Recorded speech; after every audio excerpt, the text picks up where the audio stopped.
Hi, this is Kimogi, and this is Ikigai Room, where I answer questions and discuss things about related to Ikigai, or the brain, or Japan in general. And Nick Kemp, who I believe is in Australia, sent this question.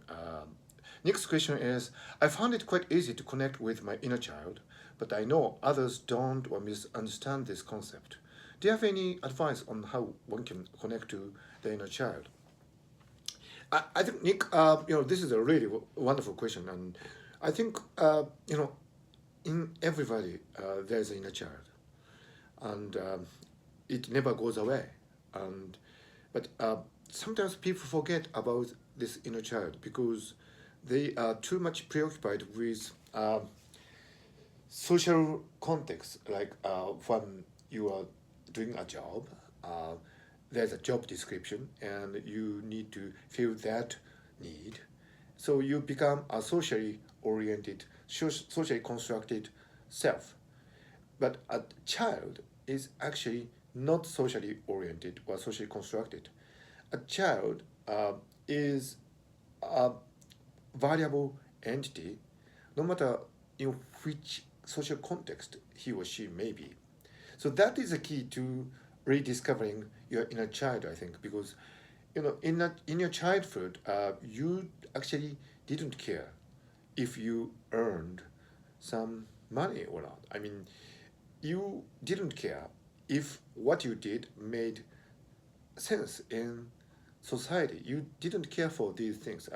You just cared for whatever gave you pleasure, and you focused your attention on that in the here and now. This, of course, is another pillar of Ikigai, being in the here and now. So I think, Nick, I know you're friends with your inner child. I know you through our podcast, and by the way, people, you should really check out Nick Kemp's, podcast. He has a really great podcast, and I was really privileged to appear on one of his podcasts. Actually, two of his podcasts, I think. So check it out. And Nick is a wonderful guy, and he knows how to connect to his inner child.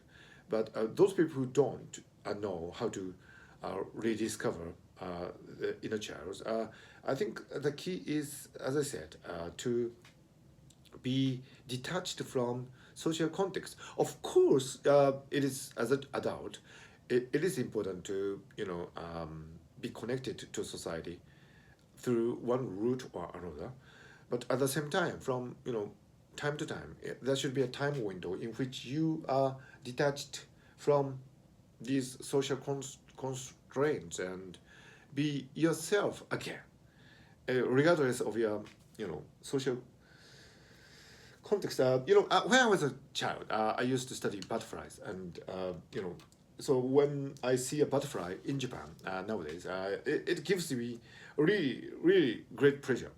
That doesn't, become my day job. I should say that I haven't received a penny, or should I say yen, from my butterfly-related activities. So it doesn't make any sense, job-wise, But admiring butterflies flying around in the fields gives me such a joy, and it brings me back to my childhood, and it awakens my inner child. So I think that's a wonderful example, and I'm sure Nick has some childhood anecdotes that he enjoyed something, and that he does enjoy even today. And I think that's one way to connect to your inner child. I mean, so forget your social obligations and just you know focus on your inner child. And by the way, Nick, as somebody has pointed out, you should have posted your question to my community page, which I think you can access if you click community, on my YouTube channel, or alternatively, if you, I think you, if you are registered on YouTube, you have a username and you are logged in. I think if you click the URL on my post, maybe you can be taken directly to the community page, so where you can post your questions. But anyway, I'll be checking out all these comments. So for the time being, this is perfectly fine. And another question posted on my community page is from Saiiro, who I believe is in Japan, and she asks, "How does a precocious child get a feeling of inner child?" Well, I think I was a precocious child, and I had my biological age, and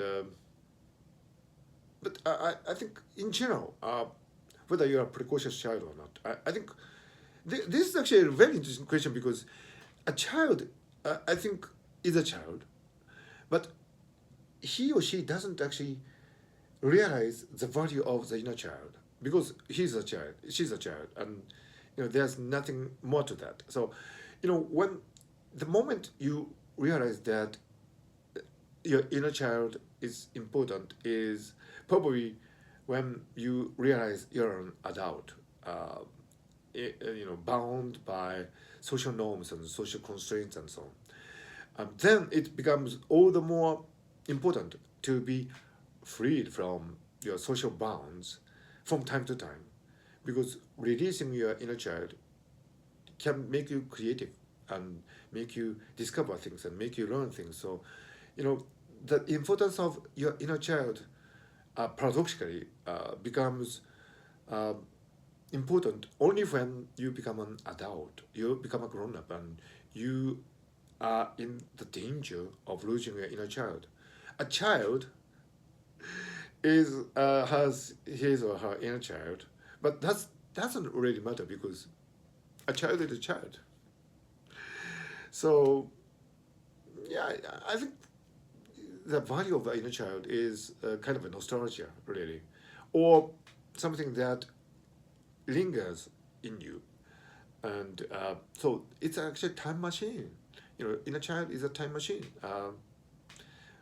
So if you have your inner child active in your adulthood, you have uh, practically obtained a time machine, and with that you can travel to and fro.